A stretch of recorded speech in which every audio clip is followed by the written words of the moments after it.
this video is really for all of you out there who are like me, who feel unlucky, who have felt unlucky in love, who are hopelessly romantic and really want to call in the one, as they say, or just call in some love that really feels supportive and expansive and solid, right? Like, I want to help you get as ready and prepared for the relationship that you desire, and for you to be able to hold on to it, not in a needy kind of way, but in a confident way, okay?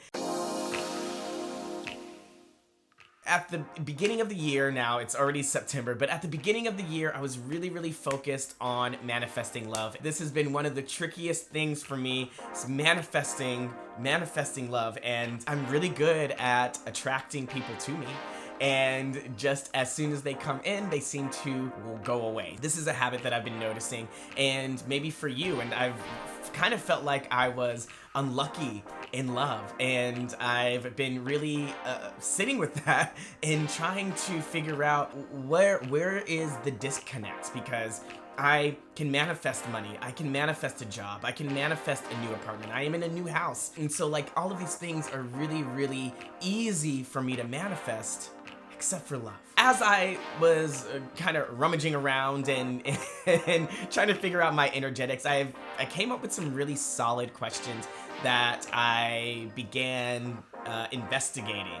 And it all has to do with me and my mindset, right? If you've seen my most recent video, you will know the secret sauce to manifesting is your worth, your value, how you see yourself. That is the ultimate thing. When we manifest, it all comes from our value point, our deserving set point. What we think we deserve, we get. So asking yourselves these questions and really being honest and open and upfront with them is going to help you realize that you are not unlucky in love. It's just maybe there's some more expansion that needs to happen, some more growth that needs to happen, so that when the boo comes, when the one comes for you, you are ready. Let's jump right in. First question is, what shifts can I make in the way that I'm being or acting for the things that I want to unfold in my life? So check it out. What can I change about my behavior, about the way that I'm being, so that I can allow my manifestation, so I can allow that love to flow in? It's really important that you start asking yourself, where can I make some big changes? It could be in your mindset. Are you telling yourselves these big stories, these elaborate stories about why you're not good enough, why nobody ever likes you? Are you telling a story that where you live, there's no eligible people, there's no one in my vicinity that is dateable? Everybody who's a good person is already taken. This is a mindset block. And remember, curses, like chickens, always come home to roost. So what you speak, the way that you think, all of that stuff is like a curse. If you feel cursed, you are cursed, because you are cursing yourself. All right, you have to change your mindset, change the way that you're acting. Maybe are you constantly looking down when people show you attention? Are you being open? Are you able to articulate in body language that you are available? What can I change? What do I want to change? And change for you. Don't change because you think it's gonna bring somebody in. Change because you want to feel better.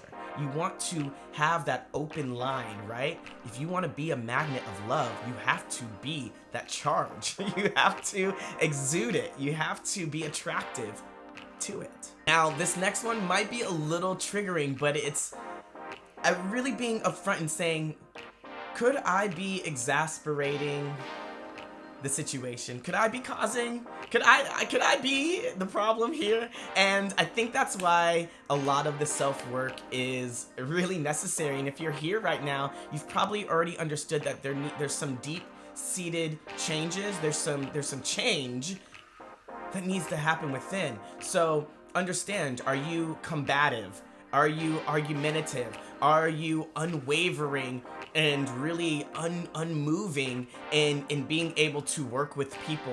Do you ever practice the art of forgiveness? Do you hold grudges? Do you speak negatively about people all the time? Are you a negative Nancy? Are you someone that just has like that low energy? Because if you were that low vibration kind of person, nobody's gonna want to be around it for a long time. It might be cute, you might be able to get away with your little antics for a little while, but to be completely honest, if you are being that party pooper, nobody's going to want to bring you to their party.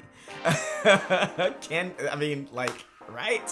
What do you constantly find yourself really pushing up against? Let's talk to your friends. Ask your friends, what are the things that you think could be my issue? Am I not putting myself out there enough? Am I too involved with my ex? Do I run away too fast? When we get into our habitual patterns, sometimes it's so deeply rooted that we don't even notice. You could be a person that has an attachment style of avoidance. So as soon as somebody says like, I'm into you, you're like not interested, not here for it, I gotta go, I'm busy. Or you could have the anxious attachment style, right? And so then that can really come off as you kind of strangle the life out of the relationship before it has a chance to really take root and hold down. I think understanding your attachment styles is something that's really important. Again, could I be exasperating these issues? Could I be causing the problems? Am I not being honest with these people in what I need and what I want? Am I not articulating myself in the way that creates a really firm standing relationship? Am I pretending? Am I being fake? Am I doing all of these things because I want someone to like me? I love this next one because it really is a firm idea. It's a belief of what I've been thinking about a lot and how I've been changing my perspective around relationships. And it is, what is this person mirroring back to me? What am I being shown here? Because when you're in relationships, they are a mirror for you and how you see yourself, how you value yourself, what you are missing, or, like it's being able to show you areas to really work on. So think about every single person that you've dated. What are they mirroring back to me? What can I learn from this about how I'm treating myself? And for instance, I was dating somebody who was not giving me the communication that I felt I deserved, right? I let it drag on a bit too long because I really, really liked this person, but their non-communication was causing me confusion, and that confusion was making me feel really insecure. And after a while, I had to run into that fire and I had to get burned over and over and over and over. But eventually I realized, whoa, I need to value myself. This is not me valuing myself. This is me devaluing myself, underappreciating my light. What I began to do was say, these are my needs. These are my asks. This is what I want. I want somebody who is a good communicator. I want somebody who's going to tell me how they feel. I don't want to have to guess and chase you and figure out if you, I'm over it. That person was mirroring back to me where I was not appreciating myself. Think about your relationships. Do you find yourself constantly chasing? Do you find yourself constantly giving up what you want to do to appeal and appease someone else? They are mirroring back at you that you need to start taking care of yourself. So remember, this is a really important question. What is this person mirroring back to me? And if it ain't good, if you don't like what you see, figure it out. And that kind of brings me to this last and final question. And it's, what are my needs? What are my needs? And how can I get them met? Now, don't get this confused, because you have the power to have your needs met by you. Okay? You don't need someone else to fulfill your needs. But here's the thing. If you don't know how to articulate what you want, if you don't know how to ask for what you want. If you don't know how to tell somebody about what you want, you are setting yourself up for a whole world of disappointment. And if you don't know how to go after what you want, if you don't know how to meet your own needs, you're constantly attaching your wagon to something that's only going to run away over and over and over and over again.